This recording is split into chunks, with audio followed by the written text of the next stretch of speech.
સાથે હોય. વિચારજો, મહાત્મ્યનો સંબંધ ભગવાનના ઐશ્વર્ય, વીર્ય, યશસ્વી, જ્ઞાન, વૈરાગ્ય સાથે હોય. જે સામર્થ્ય છે ભગવાનનું, અનંત કોટી બ્રહ્માંડને સંચાલન કરવાનો જે સામર્થ્ય છે, જે અનંત કોટી બ્રહ્માંડના સર્જનનું સામર્થ્ય છે, એને ટકાવી રાખવાનું સામર્થ્ય છે, એના પ્રલયનું જે સામર્થ્ય છે, આ બધા સામર્થ્યો ધર્મ કહેવાય ભગવાનના. તેથી મહાત્મ જ્ઞાન રહિત હોવો જોઈએ. એનો મતલબ આપણને શ્રી દાદાજીએ સમજાવ્યો કે ધર્મી પર્યવસાયી હોવું જોઈએ. એટલે ભક્તને ધર્મ સાથે મતલબ નથી. જો કે ભગવાન પોતાના બધા ધર્મો વડે ભક્તનું રક્ષણ કરે છે, છતાં ભક્ત એની ઈચ્છા નથી રાખતો. એ ભગવાન પોતે પોતાની ઈચ્છાથી કરે છે. ભક્ત તો પોતે ધર્મીથી એનો મતલબ છે, એનો મતલબ ભગવાનના સામર્થ્યથી નથી. તેથી મહાત્મ્ય જ્ઞાનનો અંશ બતાવ્યો. હવે સુદૃઢનો અંશ બતાવે છે કે સુદૃઢ એટલે શું? કે જ્ઞાનાદિ સર્વ અનપનોદ્ય. એટલે કોઈ પણ જાતના જ્ઞાન, ઉપાસના વગેરેથી જે સ્નેહને કોઈ દિવસ કદીએ દગાવી ના શકાય, જેને કઈ જ્ઞાન વગેરેના કોઈ પણ અંશો જે સ્નેહમાં કોઈ દિવસે ત્રુટિ ના પહોંચે, એટલે ખલલ ના પહોંચાવી શકે, એને દગાવી ના શકે, એવો સ્નેહ હોવો જોઈએ. તેથી જ્ઞાન વગેરેથી અનપનોદ્ય. અપનોદ્ય એટલે જેને કંઈક દગાવી શકે, કે જેમાં કંઈક ખામી પહોંચાડી શકે, એ ખામી ના પહોંચાડી શકે જ્યાં જ્ઞાન વગેરે. અને ત્રીજો શબ્દ હવે કે છે સર્વતો અધિક. ત્રણ વસ્તુ હતી ને, મહાત્મ જ્ઞાન સહિત સુદૃઢ અને સર્વથી અધિક. એટલે સર્વથી અધિક નો અર્થ કરે છે કે સર્વતો અધિક એટલે અગણિતાનંદ રૂપ. એ અગણિતાનંદ રૂપ એટલે શું? પણ એને સમજવો કેવી રીતે? એને દાદાજી પોતે પોતાના શ્રી મુખારવિંદથી સમજાવે છે કે અતુલ્ય અતિશય, જેને કોઈ દિવસ આપણે તોલી ના શકીએ, અને અતિશય હોય છે. એ અતિશય જયારે સ્નેહ હોય, એ સ્નેહ જે છે એ દાદાજી આજ્ઞા કરે છે કે એતાદૃશ સ્નેહ, આવો સ્નેહ જ ભક્તિપદ વાચ્ય. ભક્તિપદ નો અર્થ શું છે? આ પ્રમાણેનો કેવલ સાક્ષાત ધર્મી સાથે સંબંધ રાખનારો, જ્ઞાન વગેરે, ઉપાસના વગેરે કોઈ પણ અંશો જેને ડગાવી ના શકે એવો, અને અતિશય, અતુલ્ય અતિશય જે હોય એવો સ્નેહ ભક્તિપદ નો વાચી છે. એ ભક્તિ શબ્દનો અર્થ ત્યાં થયો. તો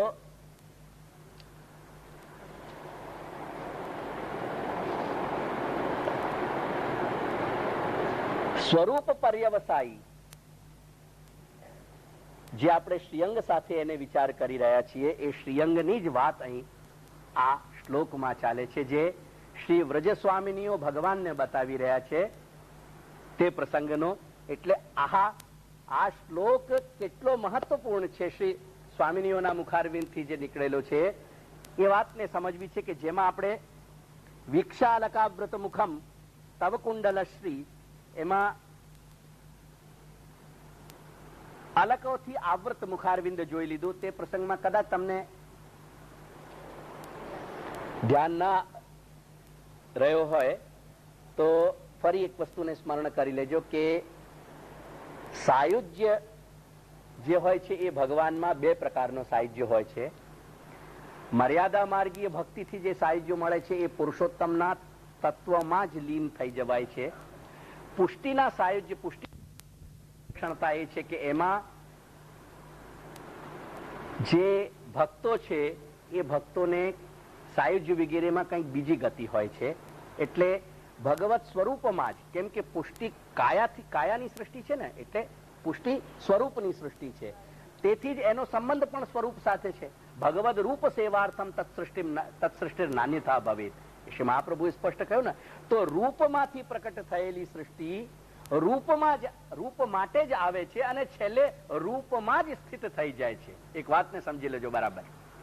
જો પુષ્ટિનો અંશ હોય જીવમાં તો અંતરાય ગમે તેટલો હોય, પણ અંતે શ્રી મહાપ્રભુની કૃપાથી, મુખારવિંદની કૃપાથી એ જીવ પાછો વળે છે ત્યાં જ. કેમ કે સ્વરૂપમાંથી જ એનો પ્રાગટ્ય છે, સ્વરૂપ માટે જ એનો પ્રાગટ્ય છે, અને સ્વરૂપમાં જ એ પુનઃ પાછો વળે છે. તેથી ભગવત સ્વરૂપમાં આજે અલક બનીને જે સ્થિત થયા, એ અલકાવલી પણ ભક્ત રૂપ છે. કાંઈક ભક્તો અલકાવલી રૂપમાં સાયુજ્ય પામે છે. તેવી જ રીતે કુંડલો બતાવ્યા કે કુંડલ, કેમ કે જે કર્ણ અને કર્ણમાં જે કર્ણ ઇન્દ્રિય એ બે વસ્તુ છે. ધ્યાનમાં આવે છે મારી વાત? કાન અને કાનમાં રહેલી ઇન્દ્રિય એટલે જેનાથી આપણે સાંભળીએ છીએ. જેમ આંખ અને આંખમાં રહેલો જે ઇન્દ્રિય રૂપ સામર્થ્ય છે, આંખ હોય છે પણ દેખાતું નથી. એનું કારણ શું કે આંખ હોય પણ ઇન્દ્રિયનું સામર્થ્ય ત્યાં હોવું જોઈએ. એવી જ રીતે ભગવાનના જે કાન છે એ દિશા રૂપ માનવામાં આવે છે. જે આખું વિરાટ રૂપ છે, જે વિરાટ સ્વરૂપ છે, એ વિરાટ આ જે કંઈ પણ દિશા છે એ દિશાઓ ભગવાનના કાન રૂપ છે, એ પરમાત્માના. અને એ કાનમાં કેમ કે જે દિશા કે અવકાશ હોય ત્યાં જ શબ્દ રહી શકે. શબ્દ અવકાશમાં જ હોય, અવકાશ જ્યાં ન હોય ત્યાં શબ્દનો અસ્તિત્વ ન ટકે. તેથી જે શબ્દરૂપ ઇન્દ્રિય છે એ ઇન્દ્રિય એટલે શબ્દરૂપ જે શાસ્ત્રો છે, વેદ અને શાસ્ત્ર, એ શબ્દરૂપ કયા. અને એ વેદ શાસ્ત્ર રૂપી જે કર્ણ છે એનો આધાર લઈને જે સાંખ્ય અને યોગ જે સૌથી વધારે જેનો લોકમાં પ્રચાર છે. મારી વાતને થોડીક ધ્યાનથી સમજો. સાંખ્ય અને યોગ એના ઘણા બધા ભેદ છે. અંતે લોકમાં વધુ પ્રચાર સાંખ્ય અને યોગે જ પ્રાપ્ત કરેલો છે. લોકમાં જે પ્રવાહ જેની વાત કરું છું, લોકોના પ્રવાહમાં ધર્મ તરીકે સાંખ્ય અને યોગ એ બહુ બે ખૂબ પ્રસિદ્ધ થયા. કેમ કે સાંખ્યમાં ત્યાગ અને વૈરાગ્યની વાત બહુ આવે. એટલે જ્યારે પણ ધર્મની વાતો લોકો કરે ને ત્યાગ અને વૈરાગ્યથી જ કરે. એટલે સાધારણ લોકો જે સામાન્ય ધર્મની ચર્ચા કરતા હોય છે એ સાંખ્ય અને યોગની જ વાત કરતા હોય છે. અને એ સાંખ્ય અને યોગ ભગવાનના પ્રમાણ રૂપ, કેમ કે શબ્દ એ પ્રમાણ છે ને, મહાપ્રભુએ શબ્દને પ્રમાણ બતાવ્યો એટલે અલૌકિક શબ્દ એ પ્રમાણ છે. એ પ્રમાણ રૂપી શબ્દો, જે પ્રમાણ રૂપી કર્ણ છે કાન ભગવાનના, એનો આધાર લઈને એ કુંડલ બંને સ્થિત છે, એ કુંડલ ટકી રહ્યા છે.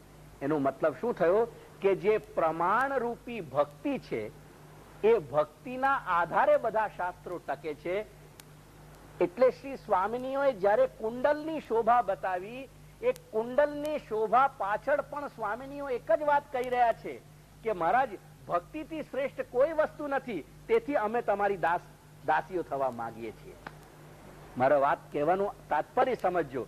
શ્રી સ્વામિનીઓના દરેક શબ્દ પાછળ જે મિનિંગ, એનો જે અર્થ જે છુપાયેલો છે એ અર્થ દરેક જગ્યાએ એ ભક્તિમાં રહેલો છે. અને તેથી છેલ્લે એ માંગણી કરી રહ્યા છે કે મહારાજ અમને તમારી દાસીઓ થવી છે, એટલે અમે દાસી થઈ જઈએ તમારી, એવું અમને કરાવી આપો ને અમે દાસીઓ થવા માંગીએ છીએ. એ પોતે દાસ થવાની કે દાસપણાની પ્રાર્થના કરી રહ્યા છે.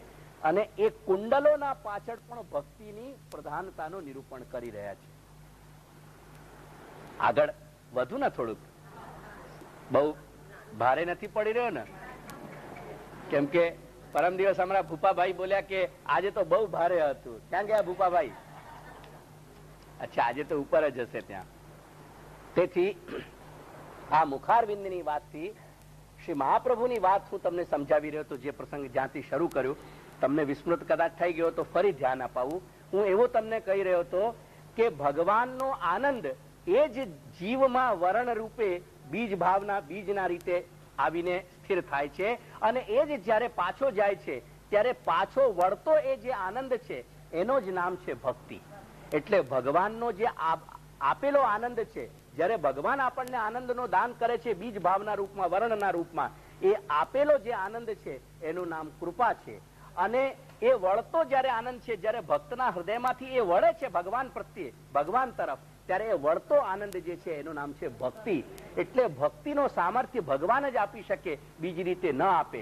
તેથી જ્યારે કોઈ પણ મનુષ્ય કોઈ પણ સ્વરૂપમાં આસક્ત થાય છે, મારી વાતને ધ્યાન આપજો, જ્યારે કોઈ મનુષ્ય કોઈ પણ સ્વરૂપમાં આસક્ત થાય છે ત્યારે એનો મતલબ શું થયો? એનો જે પરમાત્માએ પોતાનો સ્વરૂપ એની આત્મામાં સ્થાપ્યો ભક્તિના કારણે, એ જે સ્વરૂપ સ્થાપ્યો એ સ્વરૂપ જ પોતે એને પ્રેરિત કરી રહ્યો છે કે તું આ સ્વરૂપને પસંદ કર. અને જ્યારે એ સ્વરૂપને પસંદ કરે છે ત્યારે પરમાત્મા એ આનંદરૂપ બીજ ભાવથી જે વર્ણરૂપથી બિરાજ્યો છે એ ત્યાં આવીને બિરાજે છે પોતાના સંકલ્પ સાથે કે આ ભક્તનો હું ઉદ્ધાર કરીશ. અને તેથી વાર્તાઓમાં ડગલે અને પગલે આવે છે. મહાપ્રભુએ પોતાનો પસંદગીનો કદીય સ્વરૂપ નથી પધરાવ્યો. એને જ કે છે કે જા તું સ્વરૂપ પસંદ કરી લાવ. એ શા માટે આવે છે? વાર્તાઓ વાંચતા વાંચતા આખું જીવન નીકળી જાય પણ સમજ ના આવે કે શા માટે એ સ્વરૂપ પસંદ કરાવે છે. જો જે સ્વરૂપને જીવ પસંદ ન કરે તો બીજ એનો જીવનો બીજ ભાવ ના પ્રગટ થાય, અને બીજ ભાવ પ્રગટ ન થાય તો પરમાત્માના આવવાનો રસ્તો આપણે દરવાજાથી બંધ કરી દઈએ છીએ. પરમાત્માના આવવાનો રસ્તો કયો છે? બીજ ભાવ. તમારો બીજ ભાવ ખુલશે ને, જેમ અંકુરિત થાય કોઈ વસ્તુ આપણે વાવી દઈએ ઘરમાં અને બીજા દિવસે દરરોજ આપણે જોઈએ દરેક 2-4 કલાક, 2-4 કલાક પહેલા કઈ ના હોય અને પછી 2-4 કલાક પછી જેમાં કઈક ફણગો નીકળેલું હોય, એ ફૂટતો હોય અંદરથી. એ બીજ જે છે એ અંકુરિત થતું હોય. એ જે બીજનું અંકુરિત થવું છે ને, એ અંકુરિત થવું જ એ પરમાત્માનો માર્ગ છે આવવાનો. અને જો બીજ ભાવને જ તમે બંધ કરી રાખો, એ બીજને તમે વાવો જ નહીં, અને વાવો તો એને ખાતર અને પાણી વગેરે ના આપો, એને પ્રકાશ ના આપો, એને યોગ્ય વાતાવરણ ન આપો ને, તો એ બીજમાંથી કઈ પણ વસ્તુ અંકુરિત નહીં થાય. અરે અંકુરિત ન થવાનો મતલબ થયો કે પરમાત્માએ જે બીજ વાવ્યો છતાંય એને તમે બંધ કરી રાખ્યો ને, તેથી પરમાત્માને આવવાનો રસ્તો ન મળ્યો. તમે વેકેન્સી નો બોર્ડ ન લટકાવ્યો, ટુ લેટ નો બોર્ડ ના લટકાવ્યો ને નો વેકેન્સી તમે ત્યાં બોર્ડ મૂકી દીધું. એનો મતલબ એવો થયો. હજી સમજાવું બીજી રીતે? ધ્યાનમાં આવ્યું ને? વાર્તાઓમાં આ પ્રસંગો તમે વાંચો છો ને, કેવી રીતે આવે છે પ્રસંગો? કે શરણે લીધા, શરણે લઈને કહે છે કે જા તું સ્વરૂપ લઈ આવ. એને પોતાને મોકલે છે ને સ્વરૂપ લેવા. એ જે એને મોકલે છે એ જ એની પસંદગી. જેમ પરમાત્માએ એમની પસંદગીથી એને પસંદ કરી લીધું, હવે પરમાત્મા પ્રતીક્ષા કરે છે કે એ મને પસંદ કરી લે. અને એ જ્યારે જીવ પસંદ કરવા જાય છે ને, એ જીવની પસંદગીમાં જ એ ભક્તિનું બીજ છુપાયેલું છે. અને ભક્તિનું બીજ છુપાયેલું છે એમાં ભગવાનનું સંકલ્પ છુપાયેલો છે. અને એટલા માટે મહાપ્રભુ નિબંધમાં ભગવત સ્વરૂપમાં સાક્ષાત ભગવાન આવીને બિરાજે છે. એનું બીજું કારણ આ આપે છે. પહેલું કારણ આપ્યું કે વસ્તુ માત્ર ભગવદ રૂપ છે, તેથી ભગવાનનું સ્વરૂપ પણ ભગવદ મૂર્તિ પણ ભગવદ રૂપ હોય, એમાં શું આશ્ચર્ય? એમાં શા માટે આશ્ચર્ય કરવું? અને બીજું કારણ આ બતાવે છે. હજી સમજાયું? ન સમજાયું? હું કહેવા શું કહી ગયો આટલી વખત? આ મહાપ્રભુના શબ્દોથી શું બતાવી ગયો? તમારી સ્વરૂપની પસંદગી. બીજા શબ્દોમાં શું થયું? તમારી સ્વરૂપ આસક્તિ. તમને સ્વરૂપ કયો પસંદ આવ્યો? એટલે હજી તો વ્રજમાં ફક્ત તમે 25-50 જગ્યા રખડવા આવો છો કે બસ આપણને જોવા મળે. જે આ ચામડાની આંખોનું ખાલી સુખ છે ને, એને આપણે એ આંખોને આપણે પરિતૃપ્ત કરી રહ્યા છીએ બધી જગ્યાએ લઈ જઈને, કે બસ ચામડાઓની આંખોને સંતોષ થઈ જાય કે હા, અમે વ્રજમાં બધી જગ્યાએ ફરી લીધા, અમે નાથદ્વારા જઈ આવ્યા, અમે એટલા બધા તીર્થ કરી લીધા. એનાથી શું મળ્યું? મને એ વાતને સમજાવો. મહાપ્રભુની વાણી ક્યાં સાર્થક થઈ? આ એકાઉન્ટિંગ મૂળચંદભાઈ હું મહાપ્રભુની વાણીનું આપી રહ્યો છું, કરી રહ્યો છું. મને બીજી કોઈ નિસ્બત નથી. જેને તમે તમારી ચામડાનું સુખ કહી રહ્યા છો, આ ચામડાની આંખોનું, કે તમે ત્યાં ફરી આવ્યા, તમે અમુક કુંડ જોઈ આવ્યા, તમે અમુક જગ્યા જઈ આવ્યા, તમે અમુક જોઈ લીધું, એ તમે શું કર્યું એનો કોઈ દિવસ વિચાર છે? અહીં આવીને દાદાજીના ચરણારવિંદ જોયા, દાદાજીના ચરણારવિંદની રજ જોઈ, અથવા તો આપણે ભટક્યા દરેક જગ્યા આ ચામડાની આંખ માટે, એની કંઈક બંનેમાં કોઈ બેલેન્સ, કોઈ તફાવત છે કે નહીં? કે બધા આપણે ગધા ઘોડા એક જ જગ્યાએ મૂકી દીધા? એની વાત છે.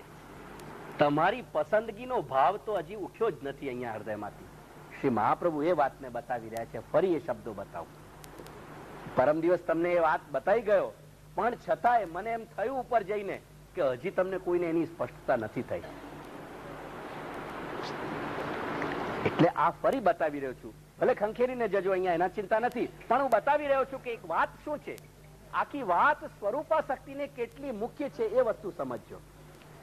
હજી ઠાકોરજી જે બિરાજે છે ને, કેમ નથી ત્યાં આપણને સ્વરૂપાશક્તિ દેખાતી? કેમ કે આપણે એક બહુ થોડુંક મારા સ્થાનેથી જે ન યોગ્ય લાગે એવા એક શબ્દને તમને સમજાવવા પૂરતું કહું ખરો? તમને ખોટું નહીં લાગે ને? હું પણ એને દુર્ભાવથી નથી કહેતો, આ દાદાજીના સન્મુખ બેસીને કહું છું. પણ અંતે આપણું વાણિયાપણું જે છે ને એ આપણને નડે છે. માફ કરજો, હા, મને ક્ષમા કરજો. કેમ કે પેલું વૈભવ જ્યાં દેખાય ને ત્યાં આપણને લાગે કે હા અહીંયા ભગવાન હશે, પણ બાજરીના દાણા જ્યાં પલાળીને મૂક્યા હોય ને ત્યાં આપણને એમ ના લાગે કે અહીંયા ભગવાન બેસ્યો હશે ને ખાતો હશે. હું એ કહેવા માંગુ છું. ક્ષમા કરજો, મને માફ કરજો, પણ એક વસ્તુને સમજાવી રહ્યો છું. તમે સમજો કે શું કહું છું. જ્યાં બાજરીના દાણા જ્યાં પલાળીને ભગવાનને ખવડાવવામાં આવતા હોય ત્યાં આપણને એમ નથી લાગતું કે અહીં સાક્ષાત પરમાત્મા છે. પણ જ્યાં અસંખ્ય લડ્ડુ, મોહનથાળ અને મીઠાઈઓની માર થાય ને ત્યાં આપણને લાગે છે કે હા અહીં ભગવાન છે. થોડુંક આત્મવિશ્લેષણ કરજો, તમારી આત્મામાં ઝાંકીને જોજો. આપણને પેલો પૈસાનો, વસ્તુઓનો મોહ છે ને, કેમ કે છેલ્લે આપણો સ્વભાવ આવીને આપણી જાત ઉપર ટકે છે. એટલે એ મોહ જે છે ને, વસ્તુઓની મોહ, દ્રવ્યનો, પૈસાનો મોહ, સંપત્તિનો મોહ, એટલે એ સંપત્તિનો મોહ આપણી સાથે સંતા કુકડી રમે છે. એ આપણને આપણી ગરદન દબાવીને કહે છે કે હા અહીંયા નાથદ્વારામાં આ કેવો વૈભવ, એટલે આ જેટલા આ જ્યાં પુરુષોત્તમ જેવો બિરાજે છે એવો પુરુષોત્તમ તો કોઈ જગ્યાએ ના હોય. પણ હું તમને પૂછવા માંગુ છું કે એ જે ડોકરીની વાર્તા આવી, જેના ત્યાં શ્રી ગુસાઈજીએ સાક્ષાત એ બાજરીના દાણા આરોગતા પ્રભુને જોયા, એ પ્રભુમાં અને જે શ્રીનાથજીમાં બિરાજે છે એ પ્રભુમાં કઈ ભેદ ખરો? અને કદાચ મારે જેવી કોઈ વ્યક્તિથી પૂછો ને તો હું કહીશ કે એમાં ભેદ એટલો કે એ બધો અત્યારે નિયમમાં બંધાઈને બેસ્યો છે અને આરોગ્ય છે કે નથી આરોગતો એને કોને જોયું છે? કોઈ ગુસાઈજી અત્યારે કે જે આપણને બાહેધરી આપે કે એ આરોગ્ય છે? અહીં ગુસાઈજીએ બાહેધરી આપી કે આરોગ્ય છે, એ આરોગ્ય છે. આજે કોઈ છે આપણને બાહેધરી આપવા વાળો કે અહીંયા આરોગ્ય છે, જે લાખો રૂપિયાનો ભોગ લાગે છે? એ વસ્તુ હું તમને સમજાવવા માંગતો હતો. વાત ધ્યાનમાં લેજો. જયારે પુષ્ટિ અને પુષ્ટિ માર્ગની વાત કરી રહ્યા છો ને, સ્વરૂપા શક્તિની વાત કરી રહ્યા છે, એ વાતને સમજજો. તત્ર મૂર્તે ભગવત્વમ ત્રેધા, 3 પ્રકારે ભગવત્વ બતાવ્યું, ભગવતપણું. એમાં વસ્તુ વિચારેણ સર્વસ્ય ભગવદ રૂપત્વાત, આ એક હેતુ બતાવ્યું.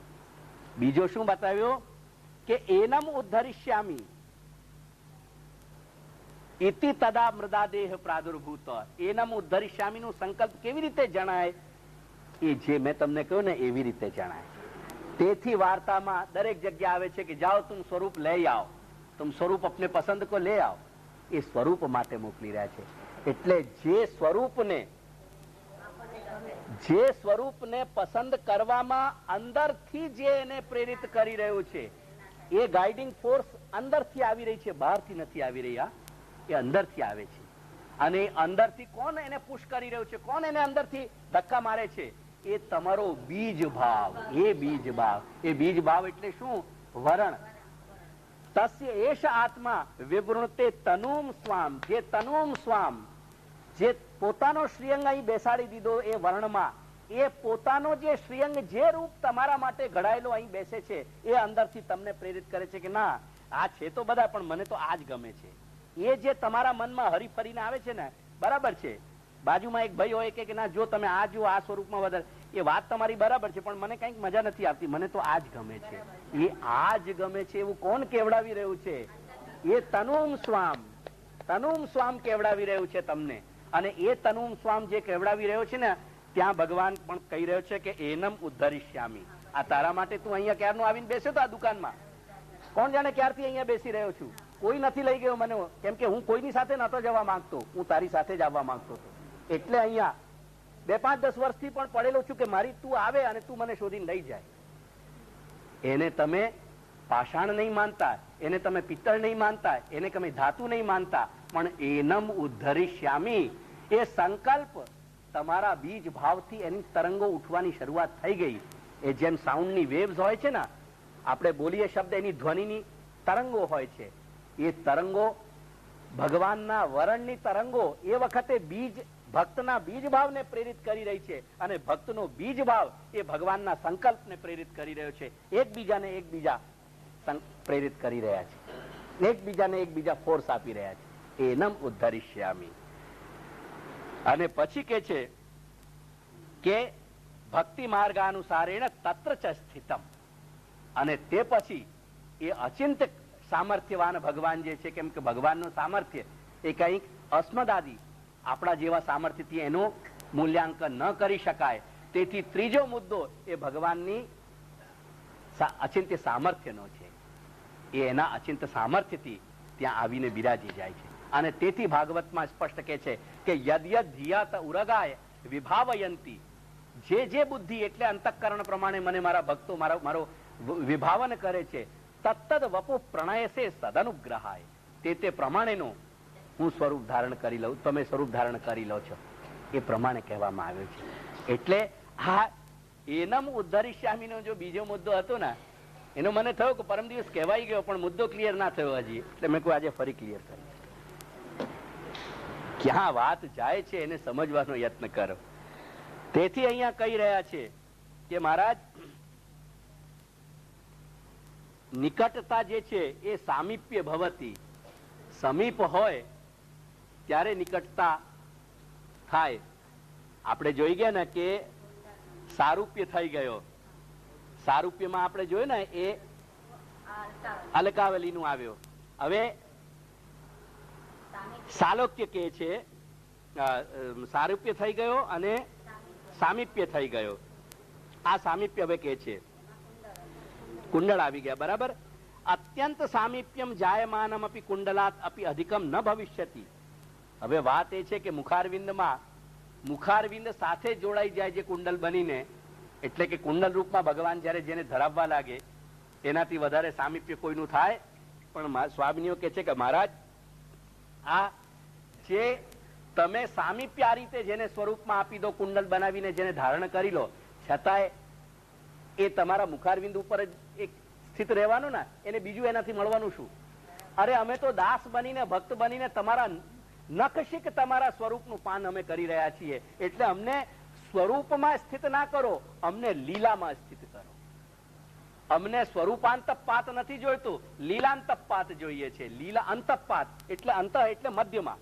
અમને સ્વરૂપના મધ્યમાં તમે રાખી લો, એ બધું નથી જોઈતું. એ તમે આપવા માંગતા હો તો અમને લીલાના વચ્ચે લો, જ્યાં તમે તમારા નખશિક શ્રીઅંગથી તમે અદભુત અનંત ચેષ્ટાઓ કરીને જ્યાં તમે રંગત બેખેરતા હો, જ્યાં તમે આનંદની જ્યાં વર્ષા કરતા હો, એ આનંદની પ્રતિપલ પ્રતિક્ષણ જ્યાં વર્ષા થાય છે, અને જ્યાં તમારી રંગત એક એક અદામાં એક એક તમારા લટકામાં જયારે દેખાય છે, એ અમને તમારા લટકા ગમે છે. અમને તમારા સ્વરૂપમાં સ્થિત નથી થવું. એટલે સ્વરૂપ મધ્યપાતી નથી થવું, અમને લીલા મધ્યપાતી થવું છે. સ્વરૂપમાં સ્થિતિ નથી કરવી, લીલામાં સ્થિતિ કરવી છે. એટલે વાત લીલાની કરો. ત્યાં કે છે કે કુંડલાતપી અધિકમ ન ભવિષ્યતિ, તે છે સાંખ્ય યોગ રૂપે ભગવત પ્રમાણાવલંબિની, ભગવાનના પ્રમાણનું અવલંબન લઈને ભગવત અધીન ગતિમતી ઇતિ પુનઃ ભગવાન મુખ નિરીક્ષકે તદા કિમ સામીપ્યેન. ખાલી તમારું મુખારવિંદ જોયા કરશે, પણ એનાથી તમારા મુખારવિંદનું પાન તો નહીં કરી શકે, એનું આનંદ તો નહીં લઈ શકે, એની ચેષ્ટાઓમાં તો એમના એ ભાગ નહીં લઈ શકે. તેથી મહારાજ અમને આ વાત નથી જોઈતી. આગળ કે છે કે હવે ત્રીજી સ્થિતિ સાંભળી લો. ત્રણ કામનાઓ પ્રબળ બતાવી ના, કે એક તો મોક્ષ, અને બીજી કામના કે ઇન્દ્ર જેવો વૈભવ મળે સ્વર્ગ વગેરેમાં, અને ત્રીજો મળે કે અતૂટ લક્ષ્મી મળી જાય અસંખ્ય, કે જેનાથી ખૂબ ભોગ થાય. ત્રણ વાત મુદ્દા છે. મનુષ્ય ચોથી વસ્તુની કામના કરી શકતો નથી. આ હરી ફરીને એનું માથું ત્રણમાં ફરે. એટલે ત્રણેયમાં સાંભળી લો. પેલા મોક્ષની વાત સાંભળી લો. મોક્ષના ચાર પાસા: સારૂપ્ય અને સામીપ્ય, સાલોક્ય અને સાયુજ્ય. એટલે કે છે કે મહારાજ બંને મુદ્દાઓ તો તમારા સેટલ થઈ ગયા. નથી જોઈતું તમારું સારૂપ્ય, નથી જોઈતું તમારું સામીપ્ય. કેમ કે સારૂપ્ય થઈએ તો અલગ બની જઈએ, અને સામીપ્ય થઈએ તો કુંડળ બની જઈએ. એમાં બંને સ્વરૂપમાં તમારામાં સ્થિત છે. એમને મળ્યું શું? અમને તો તમારા નખશિક સ્વરૂપનું ભોગ જોઈએ છે. તેથી આ બંનેમાં અમને રુચિ નથી. એક વસ્તુને સાંભળી લો. હવે સાલોક્યની વાત કહે છે કે ગંડસ્થલાધર સુધમ. હવે જો ગંડસ્થલ કે છે એટલે સ્થિતિ માટે આધાર જોઈએ. કોઈ પણ લોક એટલે આધાર ના, એટલે ત્યાં જે લોકવાચી એટલે આધારવાચી શબ્દ છે એ સ્વામીની ઉચ્ચારે છે ગંડસ્થલા. ગંડસ્થલાધર સુધમ. ગંડસ્થલ, આ ગંડસ્થલ જે તમારો આ ભાગ છે, આ ગંડસ્થલ નો ભાગ કે છે કે ગંડવ સ્થલ રૂપવ વિશાલવ. ભગવાનના વિશાળ ગંડસ્થળનો વર્ણન કરીને કહે છે કે સ્થલે હિ રસપાતુમ શક્યતે, કેમ કે રસપાન કરવા માટે જગ્યા જોઈએ, સ્થાન વગર રસપાન ન થાય. તેથી મહારાજ ગંડસ્થળમાં જે અધર છે એ રસપાન કરવાની વાત અમારી સાથે છે, એટલે ત્યાંની વાત કરો, બીજી વાત નથી. તેથી કહે છે કે સ્થલે હિ રસપાતુમ શક્યતે અધરે છે સુધા યસ્મિન, અને જે અધર છે તમારા એ અધરમાં, અધર એટલે નીચાનો હોઠ જે છે ને એને અધર કહેવાય, અને ઉપરનો જે હોઠ છે ને એને ઓષ્ઠ કહેવાય. એટલે અધર, અધરની વાત કરી રહ્યા કે તમારા, કેમ કે વેણુ સાથે જે ટકે છે ને એ નીચેનો ઓઠ, આ ઓઠ ટકે છે, અને નીચેના ઓઠથી વેણુમાં જે ફૂંકનો સંચાર થાય છે, એટલે સુધાનો સંચાર જે થાય છે એ અધરથી થાય છે. તે કે છે કે અધરે છે સુધા, અને અધરમાં સુધા રહેલી છે. ગંડસ્થલે સ્થિત્વા અધર સુધા પાતુમ અત્ર શક્ય ઇતિ. હવે સાલોક્ય કદાચ તમારા ત્યાં લોકની પ્રાપ્તિ થઈ જાય, તમે તમારા લોકમાં કોઈ ભક્તોને જગ્યા સ્થાન આપો, એનાથી શું થાય? એનાથી આનંદ માત્રમ અક્ષરામૃત પાનમ, જે અક્ષર બ્રહ્મનો આનંદ છે એ અક્ષર બ્રહ્મનો આનંદનું પાન જે કર્યા કરે. અરે અમે તો અહીંયા જે દાસ, અમે જે દાસપણું માંગી રહ્યા છીએ એ દાસપણું એટલા માટે માંગી રહ્યા છીએ કે તમારા અધરનો સુધા પાન તો આ દાસપણામાં છે, તમારા સાલોક્યમાં પણ રહીને અક્ષર બ્રહ્મનો આનંદ મેળવવાનો છે. તેથી અમને શું મળે? એટલે એમાં પણ અમે ચોકડી મૂકી દઈએ છીએ કે એ અમને સાલોક્ય નથી જોઈતું. સાલોક્ય અમને આ ગંડસ્થળ રૂપી લોકમાં અધર સુધા રૂપી જે રસ છે એના પાનવાળું સાલોક્ય જોઈએ છે. આ સાલોક્ય જે તમારા લોકમાં તમે કોઈને બેસાડી દો એ સાલોક્ય નથી જોઈતું. તો કે છે કે સાલોક્ય હિ આનંદ માત્રમ અક્ષરામૃત. અને પણ જો માત્ર શબ્દ કે છે, ધ્યાન આપજો, માત્ર શબ્દનો મતલબ છે પરિમાણ વાળું. કંઈક તોલીને કંઈક નક્કી કરીને આપી દીધો કે લઈ જાઓ 2-4 કિલો. 2-4 કિલોની વાત નથી. અહીં તો માત્રા રહિત જોઈએ છે, અસીમ જોઈએ છે. કોઈ પણ જગ્યાએ નક્કી કરેલી પ્રમાણ વાળું નથી જોઈતું. એટલે પરિમાણ નક્કી ના કરો મહારાજ, અહીં તો અસીમ વસ્તુની અપેક્ષા છે, આકાંક્ષા છે. ગંડસ્થલે અક્ષરની દ્રષ્ટિએ અક્ષર બ્રહ્મનો જે આનંદ છે એ અક્ષર, કેમ કે લોક જે છે ભગવન લોક અક્ષરાત્મક કહેવાય. તેથી આપણા ત્યાં શ્રી પ્રભુ જે સિંહાસન ઉપર પધરાવીને આપણે એ સિંહાસનનું સ્વરૂપ પણ અક્ષર બ્રહ્મરૂપ હોય છે. તેથી લોકમાં સ્થિતિ કરવી, દેટ મીન્સ કે અક્ષર બ્રહ્મમાં સ્થિતિ કરવી. અને અક્ષર બ્રહ્મમાં સ્થિતિ કરવાનો મતલબ કે અક્ષર બ્રહ્મનો આનંદ મળે, ગણિતાનંદ મળે. અમને ગણિતાનંદમાં રુચિ નથી. કે છે કે અક્ષરની અપેક્ષા ગંડસ્થલે સ્થિતિ, એ ગંડસ્થળ ઉપર સ્થિતિ થવા, ગંડસ્થળમાં જે સ્થિતિ છે આ અધર સુધાની, અને તમારા ભક્ત બનવાથી કૃષ્ણાધરામૃતા સ્વાદ સિદ્ધિ રત્ન ન સંશય. એટલે અમને એ ચુંબન વગેરેનો જે તમારો સુખ મળશે એ સુખ અક્ષર બ્રહ્મમાં નથી. તેથી કે છે કે અધર રસશ્ચ અક્ષર રસાદ ઉત્તમ. અધર રસ સુધા રસ છે એ અક્ષરથી કોટી કોટી ગણો ઉત્તમ છે. તેથી કે છે કે એમાં અમને રસ નથી. કુંડલ શ્રીયુક્તમ ગંડસ્થલમ ઇતિ અસ્મિન પક્ષે અપી સામીપ્યાત ભક્તૌ શાસ્ત્રીયો રસ અધિકો નિરૂપિત પરસ્પરમ ત્વદ ગુણવાદ રૂપ. અક્ષરાદ આધિક્યમ અધર રસે સ્પષ્ટમેવ. હવે કે છે કે હસિતાવલોકમ, હસિત પૂર્વકમ અવલોકો યસ્મિન બ્રહ્માનંદે પ્રવિષ્ટાનામ ન ભક્તિ વિલાસઃ હાસો હિ સર્વરસોદ્બોધો રૂપ. ભગવાનનો જે હાસ છે ને, જ્યાં બીજા સ્કંદમાં પહેલા જ અધ્યાયથી ભગવાનના વિરાટ રૂપનું વર્ણન શરૂ થાય છે. ભાગવત ન વસાવ્યા હોય ઘરમાં તો ભાગવતના પોથી વસાવજો ઘરમાં. કોઈ પણ વૈષ્ણવ ઘર ભાગવતની પોથી વગર ન હોવું જોઈએ. પાટણની પાઠશાળાથી ભાગવતનું ગુજરાતી અનુવાદ ફરીથી પ્રસિદ્ધ થયું છે, એ મંગાવજો. બીજા કોઈની અગડમ બગડમ ભાગવત લાવીને નહીં મૂકી દેતા, કેમ કે એ ભાગવતોથી તમને પુષ્ટિમાર્ગથી વિરુદ્ધ જ્ઞાન મળશે, બોધ મળશે. પુષ્ટિમાર્ગનો સાચો બોધ નહીં મળે. તેથી જે આપણી સ્વમાર્ગીય રીતે જ્યાં અર્થ કરવામાં, ઘટન કરવામાં આવ્યો હોય એવા અર્થવાળી ભાગવત લાવજો. અને એમાં પાટણના જે બે ભાગમાં છે એ અત્યારે કયા પુઠામાં છે મને ખબર નથી, પણ પાટણથી પબ્લિશ થયેલા છે. એ પાટણથી પ્રસિદ્ધ થયેલા છે, 2 ભાગમાં છે. ન મંગાવ્યા હોય, ન વસાવ્યા હોય તો વસાવજો દરેક. દ્વિતીય સ્કંદના પહેલા અધ્યાયમાંથી જ વિરાટનું વર્ણન શરૂ થાય છે અને ત્યાં સંપૂર્ણ શ્રી પ્રભુના સ્વરૂપનો માં એક એક પદાર્થનું નિરૂપણ કર્યું છે. એટલે ત્યાં કે છે ભગવાનનો જે હાસ છે ને, જ્યારે કોઈ બહુ સુંદર રીતે સ્મિત કરે, હાસ્ય કરે, તો આજુબાજુ બેસેલા લોકોને લોકમાં પણ એમને એ મોહિત થઈ જાય છે, મોહ થાય છે. કોઈનું બહુ સુંદર હાસ્ય થાય તો એ હાસ્યમાં આપણને મોહ ઉત્પન્ન થાય છે. એ લૌકિકમાં દરેકનો અનુભવ હોય છે. એટલે તમને બહુ સીધું સમજાશે. તો ભગવાનનું જે હાસ્ય છે એના માટે શ્રી મહાપ્રભુ આજ્ઞા કરે છે કે હાસ્યો જનોન્માદ કરી ચ માયા. જે મૂળ ભાગવતના શબ્દ છે હાસો જનોન્માદ કરી ચ માયા. ભગવાનનો જે હાસ છે એના બે પાસા છે, એક માયા અને બીજી ભક્તિ. ભગવાનના હાસથી જે અનધિકારી લોકો હોય એમને શું થાય? મોહ થાય. કેમ કે માયાનું કાર્ય શું છે? મોહ પમાડવું. એટલે જે અનધિકારી લોકો છે એમને ભગવદ હાસ્યથી શું થાય? મોહ થાય. અને જે અધિકારી લોકો છે એમને જયારે એ ભગવાનનું મુસ્કાન ભરેલું મુખારવિંદ જયારે જુએ ત્યારે એમને શું મળે? ભક્તિ મળે. એટલે ભગવાનના મંદ મંદ હાસ્ય, મંદ મંદ જે મુસ્કાન છે એના બે પાસાઓ થયા. જે અનધિકારી છે તેઓ માયામાં પડે અને જેઓ અધિકારી છે એ ભક્તિમાં પડે. એમને ભક્તિ તાણીને ખેંચી લે. તો ભગવદ હાસ્ય જે છે એ શ્રી પ્રભુનું હાસ્ય, એ પ્રભુની મુસ્કાન જે છે એ ભક્તોને ભક્તિનું દાન કરે છે, ભક્તિ આપે છે. તેથી શ્રી વ્રજ સ્વામીની અહીંયા આજ્ઞા કરે છે કે હસિતાવલોકમ, હસિત પૂર્વકમ અવલોકો યસ્મિન.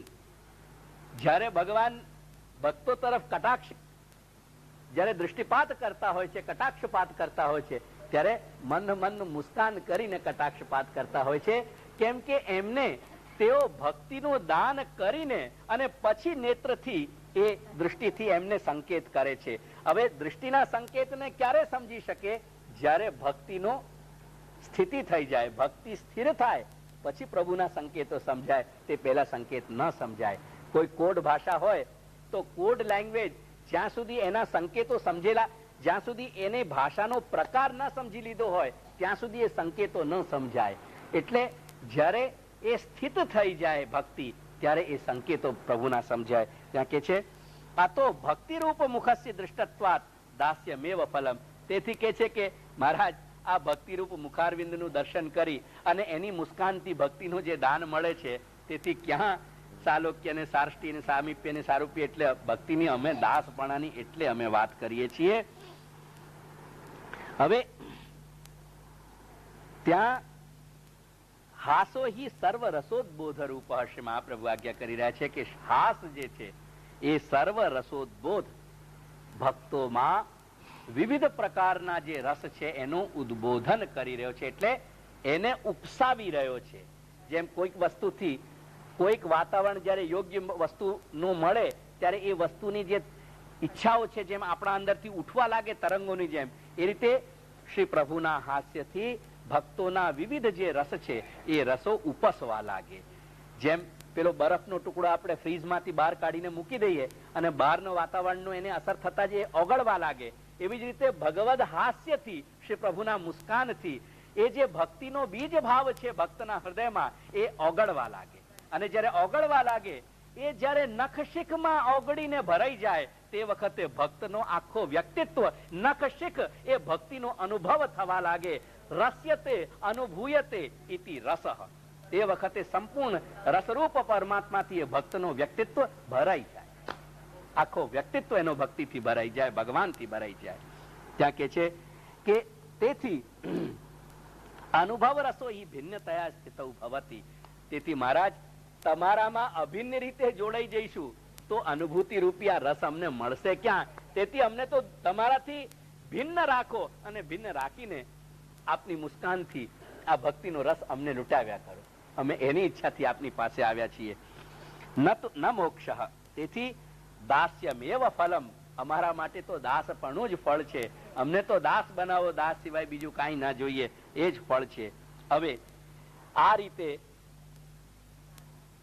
સાયુજ્યની જે વાત છે, એક થવાની, અભિન્ન એટલે ભગવત સ્વરૂપમાં અભેદથી જોડાઈ જાય, એના માટે ભેદથી ના પાડી હાસ્યથી હસિતાવલોકમ, એટલે હસિતાવલોકમથી સાયુજ્યની ના પાડી અને ગંડસ્થલ અધર સુધમથી સાલોક્યની ના પાડી, કુંડલોથી સામીપ્યની ના પાડી અને અલકાવલીથી સારૂપ્યની ના પાડી. ચારે આસ્પેક્ટ જે મોક્ષના છે મુખ્ય, સારૂપ્ય, સાલોક્ય, સામીપ્ય, સાલોક્ય અને સાયુજ્ય, એ ચારેની ના પાડી દે છે કે આ નથી જોઈતા. હવે वो दूसरे प्रकार का बेटा.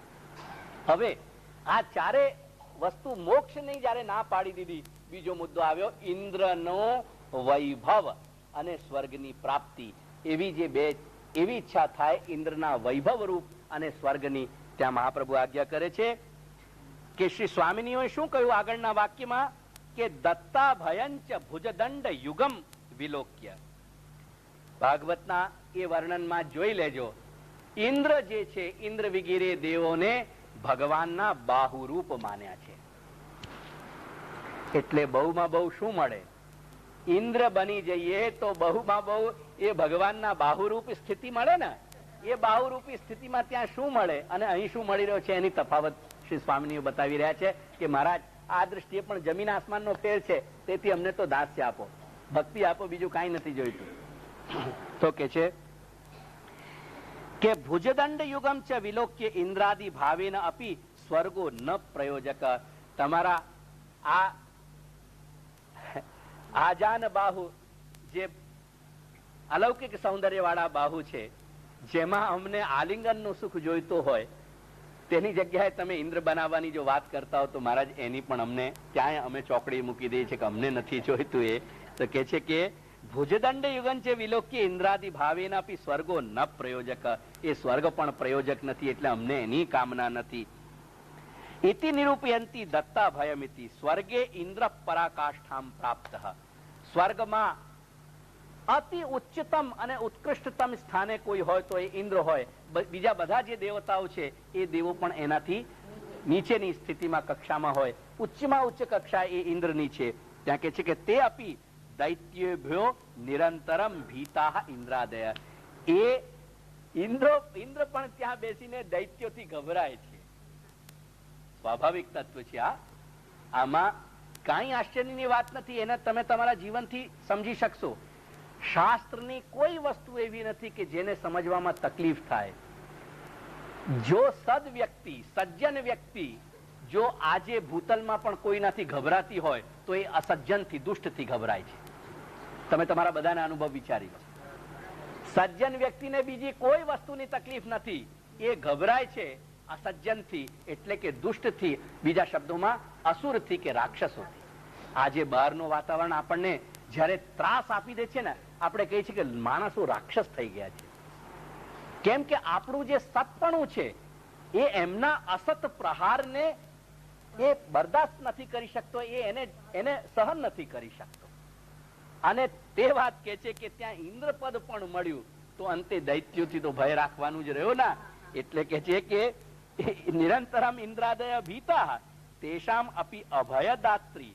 અને તે વખતે ઇન્દ્ર જેવાના પણ જે અભય આપો છો મહારાજ, એ તમારા બાહુરૂપી આ ભુજ બલથી તમે ત્યાં એ લોકોને અભય આપો છો. તેથી જે ભુજદંડ યુગથી, એટલે જે બેવ ભુજાથી ઇન્દ્રને પણ અભય મળતું હોય, એ જો અમને અત્યારે સાક્ષાત અહીંયા સ્વરૂપના રૂપમાં મળી રહી છે, તો શા માટે અમને ઇન્દ્રા વગેરેની વાતો હોય અને શા માટે અમને ઇન્દ્રનો વૈભવ ગમે?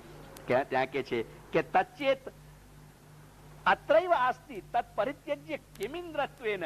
અત્યારે તમે મળી રહ્યા છો મહારાજ, કરકો અમૃત છાનકે છાણકે કો કરે કાલ કી આસ. મહારાજ ઇન્દ્રપણાનો લોભ શા માટે આપો છો? જે ઇન્દ્રને ઇન્દ્ર રૂપ બાહુ અને જે ઇન્દ્રને પણ અભય આપનારી છે, એ અત્યારે અમારા સન્મુખ આપના સ્વરૂપમાં શોભાયમાન છે. એટલે અમને શા માટે ઇન્દ્રપણાની વાત કરી રહ્યા છો? ત્યાં કે છે કે ચકારાત ન કેવલમ અભય માત્રમ પ્રયચ્છતિ કિંતુ ક્રિયાશક્તિયા યજ્ઞાદિના હવિરપી પ્રયચ્છતિ.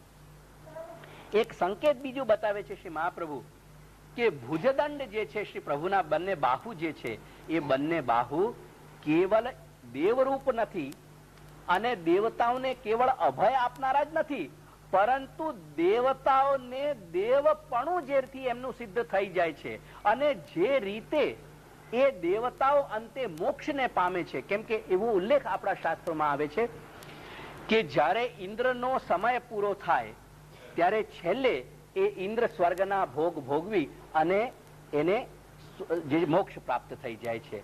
એટલે છેલ્લે જે મોક્ષ પ્રાપ્ત કરાવનાર શુદ્ધિ છે, એક વાત ધ્યાન રાખજો, દેવતાપણું ગમે તે રીતે સિદ્ધ થઈ જાય ને છતાંય મોક્ષ એ દેવતાપણાથી નથી મળતી. કેમ કે દેવપણામાં દેવકોટીમાં ભોગ છે અને ભોગ શુદ્ધિ સંપાદક નથી, પરંતુ શુદ્ધિને અટકાવનાર વસ્તુ છે. ધ્યાનમાં આવી મારી વાત? દેવકોટી મળ્યા હોવા છતાં પણ નોટ નેસેસરી કે મોક્ષ મળવો જોઈએ. કેમ કે દેવકોટી મોક્ષને કઈક અંશમાં પ્રતિબંધક છે. કેમ કે મોક્ષમાં જે અપેક્ષિત શુદ્ધિ છે એ દેવકોટીના ભોગથી એ ત્યાં પ્રતિબંધકતા થઈ જાય છે. તેથી ભગવાન એવી રીતે કર્મ કરાવે છે, જ્યારે યજ્ઞ વગેરે થાય અને જે યજ્ઞોમાં આહુતિ જે ઇન્દ્ર વગેરે દેવતાઓને મળતી હોય છે તે આહુતિઓને એવી શુદ્ધિથી સંપાદન કરાવે છે ભગવાન પોતાની ક્રિયા સામર્થ્યથી. કેમ કે યજ્ઞો વૈ વિષ્ણુ, ભગવતી શ્રુતિ આપણને બતાવે છે કે યજ્ઞો વૈ વિષ્ણુ, યજ્ઞ એ પોતે વિષ્ણુ જ છે સાક્ષાત, અને યજ્ઞ હંમેશા ક્રિયારૂપ હોય છે. કેમ કે એના માટે પ્રેક્ટિકલ એક્શન કરવી પડે છે. એટલે યજ્ઞ એ ક્રિયારૂપ છે અને એ વિષ્ણુ રૂપ હોવાના કારણે ભગવાનની ક્રિયાશક્તિનો સ્વરૂપ છે.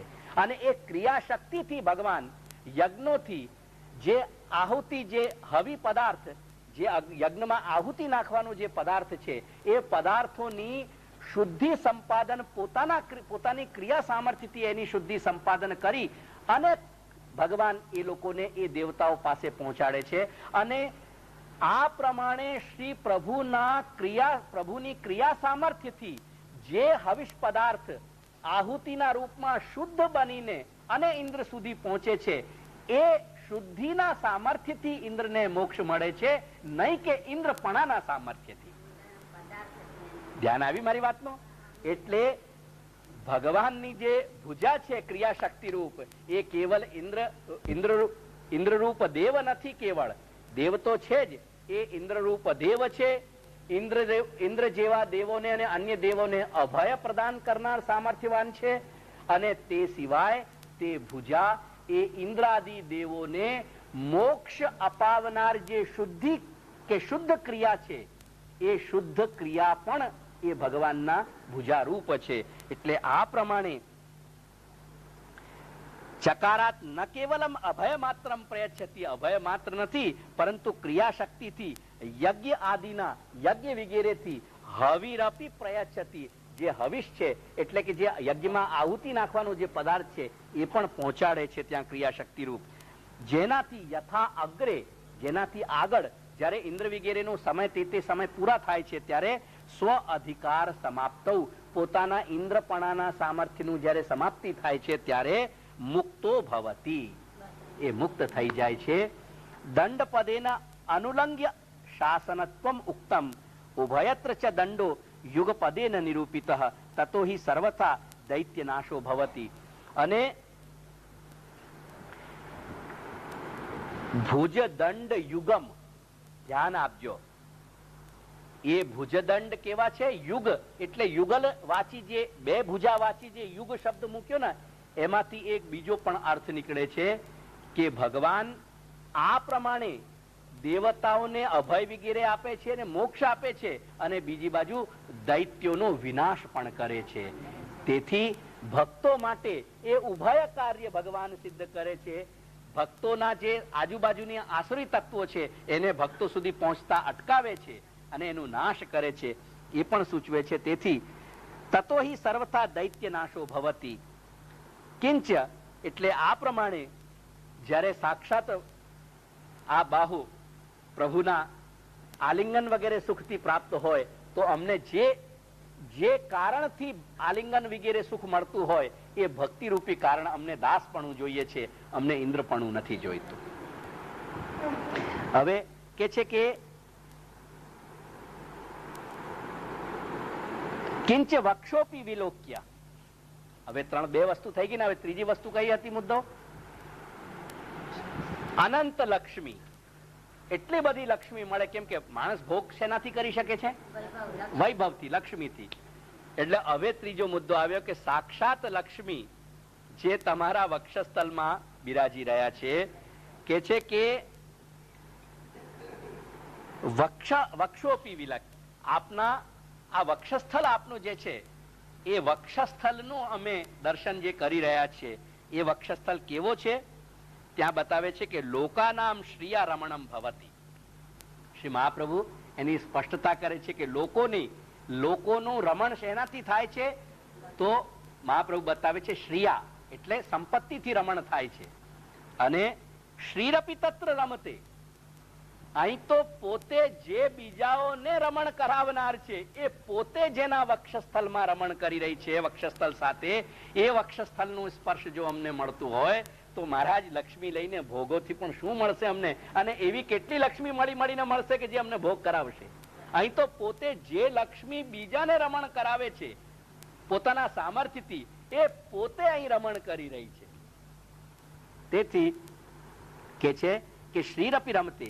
અને કેવલ લક્ષ્મીનું જ રમણ નથી બતાવ્યું, પણ બતાવ્યું કે ચકારાત ધર્મસ્ય અપી.